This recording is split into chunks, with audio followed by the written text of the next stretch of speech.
ఓం శాంతి 9/2/1976 అవ్యక్త బాప్దాద యొక్క మధుర మహావాక్యాలు. బిందు రూప స్థితి యొక్క ప్రాప్తి. ప్రశ్న: సర్వ విషయాలు పాయింట్స్ అన్నింటికీ సారమేమిటి? జవాబు: పాయింట్స్ యొక్క సారం పాయింట్ రూపంగా అవ్వడం, అనగా బిందు రూపంగా అవ్వటం.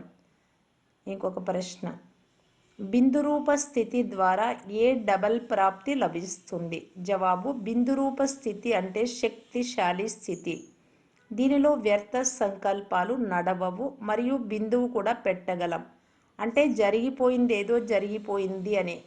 దీనితో కర్మ కూడా శ్రేష్టంగా అవుతుంది మరియు వ్యర్థ సంకల్పాలు నడవని కారణంగా పురుషార్థం యొక్క గతి తీవ్రమవుతుంది. అందువలన జరిగిపోయిందేదో జరిగిపోయింది అని భావించాలి.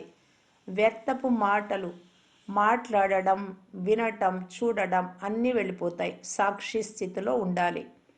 ప్రశ్న: కమల పుష్ప సమానంగా అయ్యే యుక్తి ఏమిటి? జవాబు: ఎవరిలో ఏ లోపం చూసి దాని వాతావరణం యొక్క ప్రభావంలోకి రాకూడదు. దీని కొరకు ప్రతి ఆత్మ పట్ల దయా దృష్టి, దయా వృత్తి ఉండాలి, కానీ ఎదుర్కొనే శక్తి కాదు. ఈ ఆత్మ పొరపాటుకు వశం అయిపోయింది, వీరి దోషం ఏమీ లేదు అనే సంకల్పంలో ఉంటే ఆ వాతావరణానికి లేదా విషయానికి ప్రభావం అవ్వరు. దీనినే కమల పుష్ప సమానం అవ్వటం అంటారు. ప్రశ్న: సఫలతా మూర్తులుగా కావాలి అంటే ఏం చేయాలి? జవాబు: ఇతరులను మార్చటం కాదు, స్వయం మారాలి.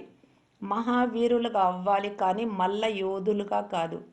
మల్ల యుద్ధం చేయడం అంటే ఏదైనా విషయం చెప్తే దాని గురించే సంకల్పాలు నడుస్తూ ఉండడం.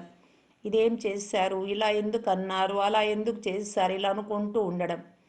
దీనిలో మనస్సులో లేదా వాచాలో మల్ల యుద్ధం చేయడం అని అంటారు. నమస్కారం చేయడం అంటే తల వంచడం. ఎప్పుడైతే మనము నమస్కారం చేస్తామో అప్పుడే నమస్కారం ఇతరులు చేస్తారు. ఇలా అనుకోకండి, మేమెప్పుడు వంగే ఉంటున్నాం కానీ మాకెవ్వరూ గౌరవం ఇవ్వడం లేదు. అబద్ధం చెప్తూ వంగకుండా ఉన్నవారికే గౌరవం ఇస్తున్నారు అని. ఇదంతా అల్పకాలికం, కానీ ఇప్పుడు దూరదేశీ బుద్ధి పెట్టుకోండి. ఎక్కడ ఎంతెంత తల వంచుకొని ఉంటారో, అంతే నమ్రతను ధారణ చేస్తారో అంత మొత్తం కల్పం సర్వాత్మలు మీకు నమస్కారం చేస్తాయి. సత్య త్రేతాయుగాల్లో మనస్సుతో, ద్వాపర కలియుగాల్లో చేతులతో నమస్కారం చేస్తారు. ఈ మురళి యొక్క సారం: 1. బిందు రూప స్థితిలో కర్మ శ్రేష్టంగా అవుతుంది మరియు వ్యర్థ సంకల్పాలు కూడా నడవవు. దీని కారణంగా పురుషార్థం యొక్క గతి తీవ్రమవుతుంది. బిందువు పెట్టడము అంటే జరిగిపోయినదేదో జరిగిపోయింది అని అక్కడికి స్టాప్ చేయడం. 2వ పాయింట్: ఎవరిలోనైనా ఏదైనా లోపాన్ని చూసి ఆ వాతావరణం యొక్క ప్రభావంలోకి రాని వారినే కమల పుష్ప సమానంగా అతీతులు అంటారు. 3వ పాయింట్: సఫలతామూర్తులుగా అయ్యేటందుకు ఇతరులను మార్చడం కాదు, మొదట స్వయం మారాలి.